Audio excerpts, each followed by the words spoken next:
एक सेठ जी थे। उन्होंने कुकर के 2 पिल्ले खरीदे।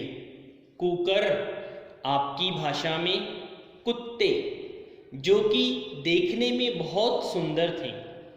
एक बार 3 ठगों ने उन कुत्तों के पिल्लों को देखकर कहा, ये कितने सुंदर है, इन्हें किसी भी तरह सेठ जी से ले लेना चाहिए। इसके लिए वे तीनों मिलकर एक योजना बनाते हैं। तीनों एक एक फॉरलॉन्ग की दूरी पर खड़े हो जाते हैं और जब सेठ जी उधर से निकलते हैं तो पहला ठग कहता है, अरे सेठ जी, ये बिल्ली के बच्चे कहाँ से लाए? सेठ जी इसी बात पर ध्यान नहीं देते और सोचते हैं, पता नहीं क्या कह रहा। यह अनध्यवसाय की स्थिति है। सेठ जी एक फॉरलॉन्ग और आगे जाते हैं, तब दूसरा ठग उनको मिलता है। वह भी अपनी पूर्व नियोजित योजना के अनुसार उनसे कहता है, सेठ जी, ये बिल्ली के बच्चे कितने सुंदर हैं, आप इन्हें कहाँ से लाए? सेठ जी यह सुनकर संशय में पड़ जाते हैं कि पहले भी उस व्यक्ति ने टोका था और अब यह भी वही बात कह रहा। जाने ये बिल्ली के बच्चे हैं या कुत्ते के संशय होना। यहाँ पर संशय की स्थिति आई।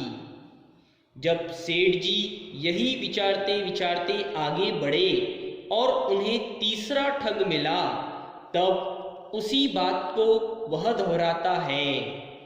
तब सेठ जी को निश्चय हो जाता है कि ये कुत्ते के नहीं, बिल्ली के ही बच्चे हैं।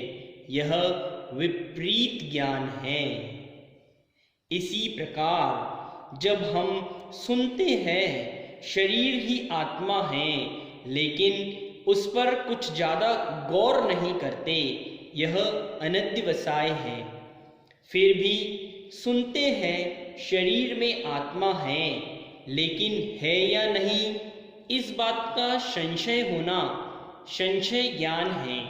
लेकिन तभी कोई यह कहे कि आत्मा कुछ नहीं होती, उसे किसने देखा, शरीर आत्मा एक ही है, ऐसा निश्चय हो जाना विपरीत ज्ञान है। यह 3 संशय, विपर्य और अनध्यवसाय सम्यक ज्ञान में दोष है। यदि हमें सच्चा सम्यक ज्ञान प्राप्त करना है तो इन तीनों दोष से रहित होना पड़ेगा। संशय माने वस्तु की यथार्थता में संदेह करना, जैसे ये शक्कर है या नमक है, तप करने से मोक्ष होगा या नहीं। विपर्य किसी वस्तु को विपरीत रूप से ग्रहण करना, जैसे नमक को शक्कर कहना, सीप की चांदी कहना और भी अनेक उदाहरण।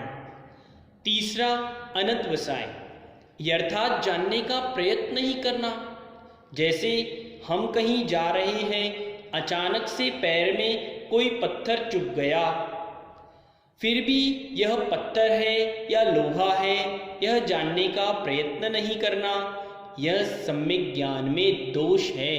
इन दोषों से रहित होकर ही सम्यक ज्ञान प्राप्त करना चाहिए। बोलिए भगवान आदिनाथ स्वामी की जय।